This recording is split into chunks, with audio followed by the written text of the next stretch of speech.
Hi friends, good morning. Sorry, கொஞ்ச நாளாக கொஞ்சம் ஹெல்த் இஷ்யூஸஸ்னால வீடியோ கான்ஸ்டண்ட்டாக போட முடியல. இனி பார்த்தீங்கன்னா கரெக்டாக வீடியோஸ் வந்துடும். இன்றைக்கி லஞ்ச் பாக்ஸ் ரெசிபி வீடியோ எடுத்துடலான்னு பார்த்தேன், டைம் இல்லாததுனால. ஸோ ஸ்கிப் பண்ணிவிட்டு லஞ்ச் ரெசிபிஸாவது எடுக்கலான்ட்டு தான் எடுத்துகிட்ருக்கேன். இன்றைக்கி எங்கள் வீட்டில் லஞ்ச் என்னென்னு பார்த்தீங்க அப்படின்னா, ஒயிட் ரைஸ், இது கூட மணத்தக்காளி கீரை சட்னி, தக்காளி ரசம், பூசணிக்காய் பொரியல். 11 o'clock கருப்பு சுண்டல் தான் செஞ்சுருந்தேன். ஸோ அதுவும் எடுத்தாச்சு. பிரேக்ஃபாஸ்ட்டுக்கு தோசையும் சட்னியும் தான் செஞ்சுருந்தேன். வீடியோ எடுக்கிறதுக்கு டைம் இல்லாதனால விட்டாச்சு. ஸோ இதுதான் இன்றைக்கி எங்கள் வீட்டில் லஞ்ச் ரெசிபி. கண்டிப்பாக உங்கள் எல்லாத்துக்கும் பிடிச்சிருக்குன்னு நினைக்கிறேன். இனி வீடியோஸ் கரெக்டாக வந்துடும்.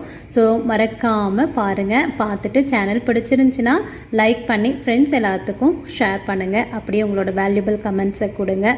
ஈவினிங் வீடியோஸ் லாங் வீடியோ போட்டுருவேன். கண்டிப்பாக மறக்காமல் பார்த்துருங்க. பார்த்துட்டு அப்படியே லைக் அண்ட் சப்ஸ்கிரைப் பண்ணிவிடுங்க. பாய்.